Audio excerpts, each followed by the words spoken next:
as expected, we got the grand finale cinematic showing Anduin being freed, and as we had speculated, Varian and Arthas were involved as well. Most importantly, Arthas' story ended up pretty quick in a matter of less than half a minute. While I did say that this might really be the best scenario, there are also some concerns, such as Arthas ultimately being used just as a support character for Sylvanas, just a stepping stone, and him getting about 15 seconds total of screen time in pretty much this entire expansion. So did they really ruin Arthas with this new cinematic, and could they have done something better? You must have wiped out a million times in your WoW years, but you probably didn't have Squad OE with you. And this is an app that records your instances automatically, and you can see your complete performance from spell visualizations to death recaps, and best of all, it is free. You don't have to do anything but install it, and you can share yours and watch your friend's perspective. So use my link in the description and check out Squad OE. So, if you wanna see my real-time reaction, more organic one to the cinematic, it is on the channel, and in the video, I did say that this really was the best case scenario that what they did with Arthas, and while I still stand behind it, I feel like a lot of people misunderstood what I meant and what I was saying, and I didn't really say that what they did with Arthas was a masterpiece, as in this was just completely genius. So, the cinematic itself is one of the major endings of Anduin as a boss in the Sepulcher of the first ones, and we know that the next one will more than likely be about the jailer, almost certain will be about the jailer, and that will arguably be the most important one, as we might finally figure out what exactly is going on in this entire expansion and how exactly it is going to end. Up to this point, we have some pretty strong supported speculations, but ultimately all of them are speculations, so nothing is 100% concrete. Now, this could really be a separate video in itself on how exactly Varian and Saurfang showed up. Did they come from some afterlife, some realm, or whether they were inside the play this entire time? But what is important is that ultimately we were completely right with what was to come, like we totally saw this coming. Remember that crystal that we talked about nearly a year ago with the jailer placed in the blade back in the Sylvanas Choice cinematic?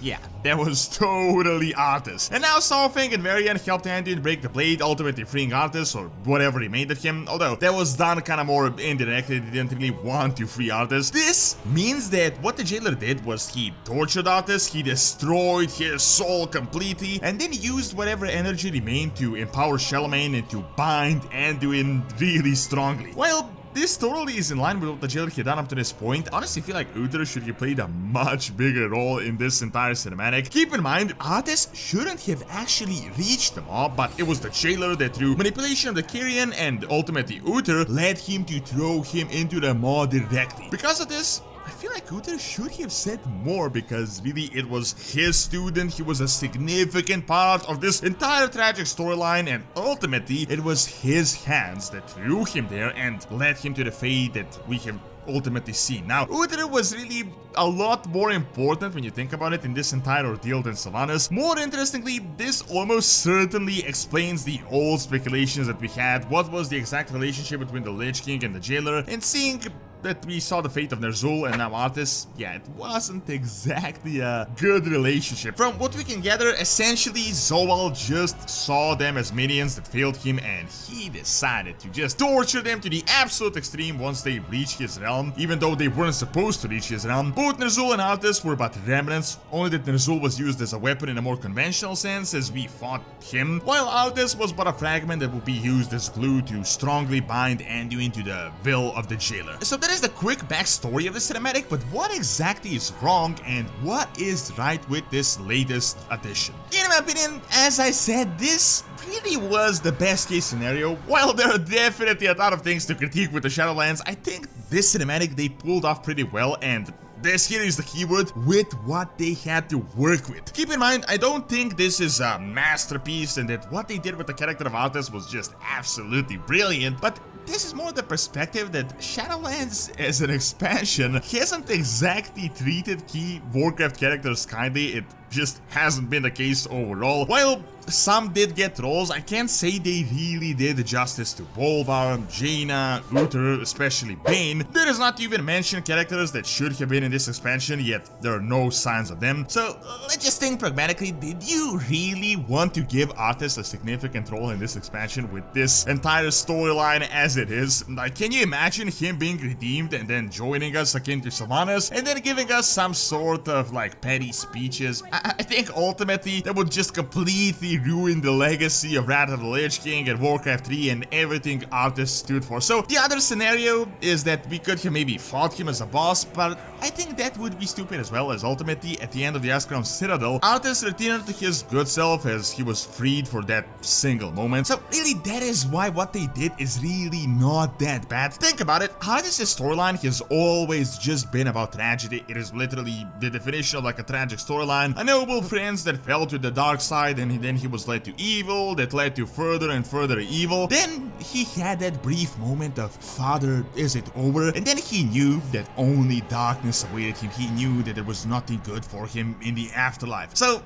ultimately, he got his entire identity shattered and nothing really remained of him as he expected it to happen. So in the end, we kinda freed whatever remained, so he was no longer bound to serve the jailer. We of course don't know what exactly happens with the soul. Almost certainly was destroyed, it just no longer exists, but I gotta say, it makes sense. It really is in line with the tragedy of his character. It is just consistent. However, and a big however, on the other side, there is one big critique that I have with the cinematic that is pretty bad, and that really is the fact that they used Arthas as more of a support character to Sylvanas in the cinematic, and I gotta admit that really pisses me off. While this is a cinematic almost entirely about Anduin with Varian and Saurfang and Arthas, when you ultimately analyze it, it literally is about Sylvanas, and I just gotta admit they really need to stop pushing her role so much. I feel like they use this sort of as a stepping stone for a possible redemption or a soft redemption or just Sylvanas' character development. In my opinion, I honestly, and I feel like a lot of you guys feel this way as well, I just want to be done with Shadowlands. I really just want to end Shadowlands as fast as possible. Let's just move on to something else. Let's start the next expansion. Let's just play World of Warcraft again. So really,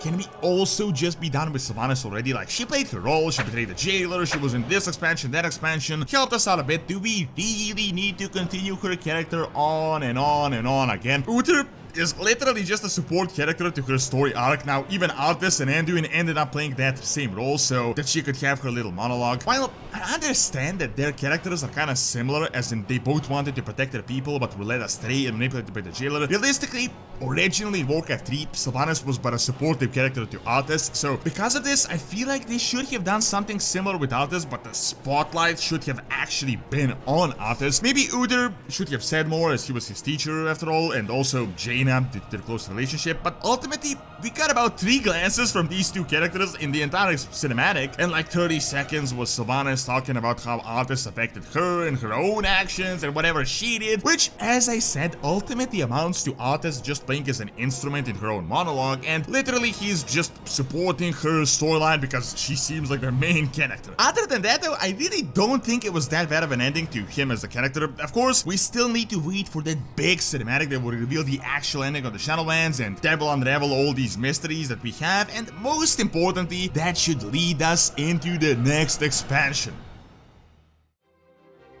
Thank you for watching. Check out could these be the next possible Elder Races by clicking on the screen, and check out Doronsmovies Academy for videos on real world history. See you next time.